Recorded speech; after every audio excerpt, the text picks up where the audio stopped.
Olá pessoal, Otaviano Canuto falando de Washington para o webinar de Go e Associados. Nosso assunto, perspectivas para a economia internacional em 2020. O cenário básico para a economia global no próximo ano é de um leve aumento no seu ritmo de crescimento, com o conjunto de economias emergentes de desenvolvimento econômico fazendo uma diferença. É claro que esse cenário básico está cercado de vários riscos que vou mencionar aqui. Pois bem, esse ano de 2019 tem sido um ano em que a economia global deverá crescer algo em torno de 3%, o que é a taxa mais baixa de crescimento desde a crise financeira global. Fatores para isso podem ser apontados nas incertezas geradas pela guerra comercial iniciada pelo governo Trump com a China. Isso teve um impacto muito forte sobre o investimento, particularmente o investimento manufatureiro, e isso se expressou, por exemplo, no desempenho medíocre da indústria de bens de capital e em números muito ruins no comércio mundial. Também ao fato de que a China vem desacelerando no seu crescimento.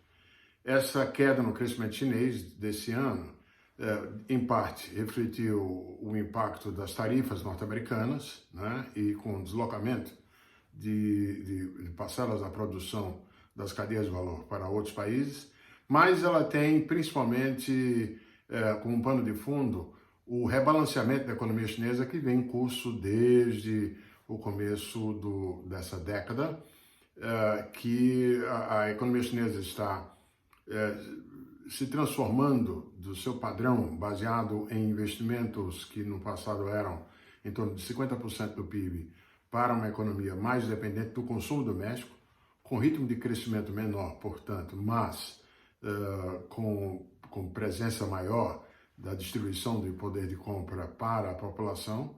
E essa redução do crescimento chinês não foi maior, entre outros motivos, porque o governo chinês, para evitar uma desaceleração abrupta, usou de recurso a sua forma peculiar de quantitative easing, através do shadow banking, mas o endividamento consequente acabou também forçando os policymakers na China a ter que inevitavelmente tirar o pé deles.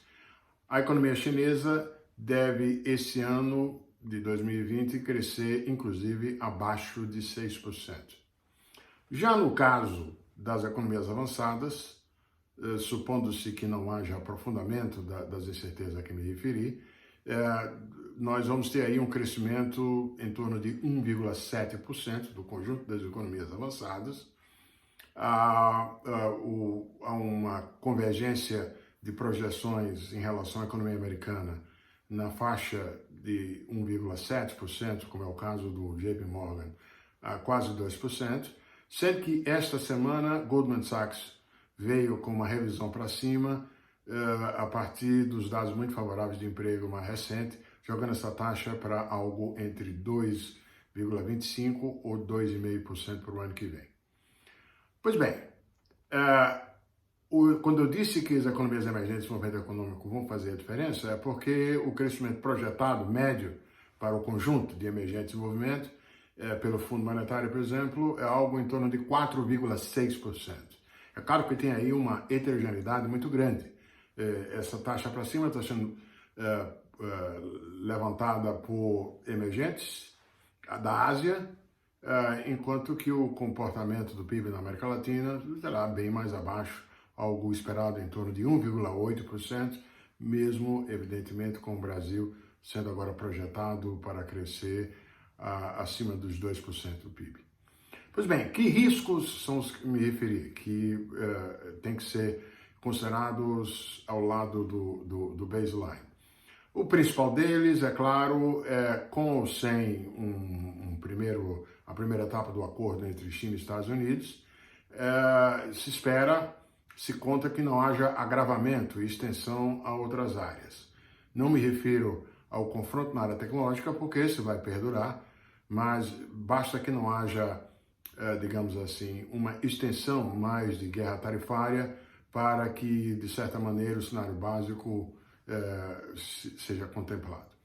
Também há a expectativa de que não haja rupturas nos mercados financeiros. Depois de uma década, mais de uma década até, de política monetária muito frouxa, com ocasionais blips desde então, o fato é que hoje se sabe que os preços de ativos em diversos mercados de ativos estão super estendidos, estão bem, digamos assim, superiores ao que diriam seus fundamentos. É o caso das empresas não financeiras norte-americanas e em outros países que têm níveis de dívida hoje muito acima daquilo que, digamos, seria confortável dado o seu retorno nas suas atividades produtivas básicas.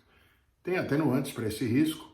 As empresas, na verdade, estão cheias de cash, cheias de liquidez, mas é evidente que qualquer mudança de sinal, qualquer desapontamento no crescimento que jogue várias dessas empresas para baixo do nível de grau de investimento, e as emissões recentes nos últimos anos têm sido bem próximas ali do limiar de grau de investimento e grau especulativo, isso pode implicar em ajustes de seus balanços rapidamente e fricções.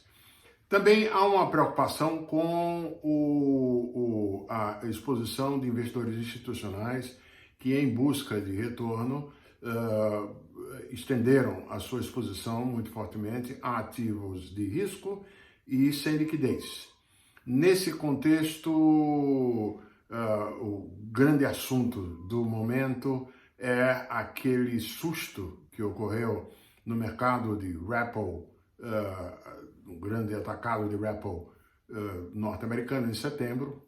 Essa semana está sendo dominada no debate por um relatório que o BIS apresentou domingo passado, em que trouxe uma nota em que chama atenção para o fato de que as mudanças estruturais no modus operandi dos mercados financeiros depois do quantitative easing não nos deixam entender exatamente o que é que provocou com clareza aquela parada súbita com elevação brutal de taxas diárias em setembro. O Federal Reserve tem sido meio silencioso sobre isso. O fato é que todo mundo guarda um pouquinho de ansiedade e o que não pode acontecer é uma mudança abrupta nas condições financeiras, porque aí sim nós poderíamos ter um choque na área financeira que teria como consequência o downside do cenário básico, que, como apontei, é de leve melhora da economia global em 2020. Boa discussão.